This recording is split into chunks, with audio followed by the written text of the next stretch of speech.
चलिए आज हम लोग पढ़ेंगे वेदांत, पुराण, उपनिषद और ब्राह्मण ग्रंथ। ये चार को पढ़ेंगे। तो सबसे पहले आप लोग बताइएगा ब्राह्मण ग्रंथ के बारे में, ठीक है। ऋग्वेद के दो ब्राह्मण ग्रंथ का नाम बताइए।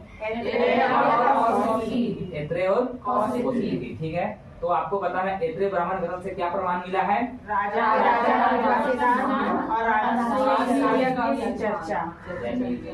ऐत्रेय ब्राह्मण ग्रंथ से राजा के राजत्व का सिद्धांत और राष्ट्रीय चर्चा। तो आपको बताना है यजुर्वेद के ब्राह्मण ग्रंथ कौन है?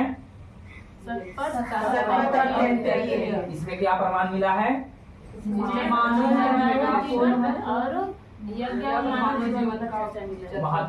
महत्व, ठीक है। आगे बताना है आपको सामवेद के दो ब्राह्मण ग्रंथ का नाम बताइए।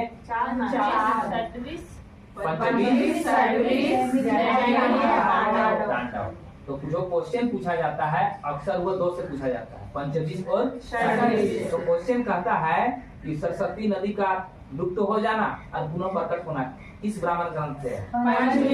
फिर पूछेगा भूकंप एवं अकाल की चर्चा किस ब्राह्मण ग्रंथ में है? षड्विश में। तो आप लोग को बताना है अब अथर्ववेद के ब्राह्मण ग्रंथ का नाम और गोपद से क्या प्रमाण मिला है? गायत्री मंत्र की चर्चा। अब आप लोग को बताना है वेद के बाद वेदांग आते हैं। वेदांग की संख्या कितनी है? 6। वेदांग किसे कहा जाता है? वेदों को समझने के लिए वेदों को भली भांति समझने के लिए वेदांत की रचना की। वेदांत की संख्या कितनी है? 6। बताइए कौन कौन?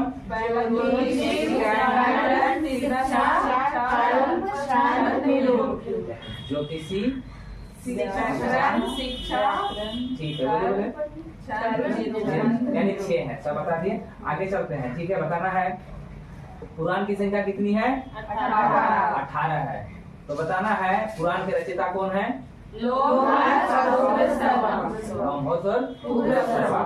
तो बताना है सबसे प्राचीन पुराण कौन सा है? मत्स्य पुराण। तो आपको बताना है विष्णु पुराण का संबंध किस वंश से है? मौर्य वंश से है। आपको बताना है वायु पुराण का संबंध किस वंश से है? और मत्स्य पुराण का संबंध ठीक। तो आपको बताना है विष्णु के 10 अवतार एवं शिवलिंग की पूजा का उल्लेख कौन सा पुराण में मिलता है?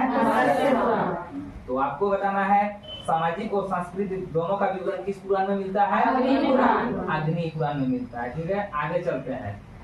तो आपको बताना है किसमें स्त्री को पुरुष का अर्धांगिनी कहा गया है? सतपथ ब्राह्मण में, ठीक है। आपको बताना है उपनिषद की संख्या कितनी है? 108। उपनिषद किसे कहा जाता है? गुरु के सामने बैठकर ज्ञान प्राप्त करना। उसे क्या कहा जाता है? उपनिषद का दूसरा नाम वेदांत, ठीक है। तो आपको बताना है भारतीय दर्शन का जन्म स्थल किसको माना जाता है? उपनिषद को। भारतीय दर्शन का जन्म स्थल उपनिषद। तो आपको बताना सत्यमेव जयते किस उपनिषद लिया गया है? मुंडको उपनिषद। सबसे छोटा उपनिषद मांडुक्य उपनिषद। आपको बताना है तमसोमा ज्योतिर्गमय किस उपनिषद से लिया गया है? उपनिषद। आपको बताना है सत्यकाम और जबाला के बीच जो ये होता है संवाद होता है किस उपनिषद में मिलता है प्रमाण? अच्छा से हाँ, ठीक है। यम और नचिकेता का यम और नचिकेता के बीच कंठन उपनिषद और सत्यकाम और जबाला के बीच छांदोग्य उपनिषद। पूछेगा देवकीपुत्र श्री कृष्ण का प्रथम वार्ता कौन सा उपनिषद में मिलता है? छांदोग्य उपनिषद। तो आपको बताना है 4 आश्रम का वर्णन किस उपनिषद में मिलता है? 4 आश्रम कौन कौन सा है? वेद नहीं,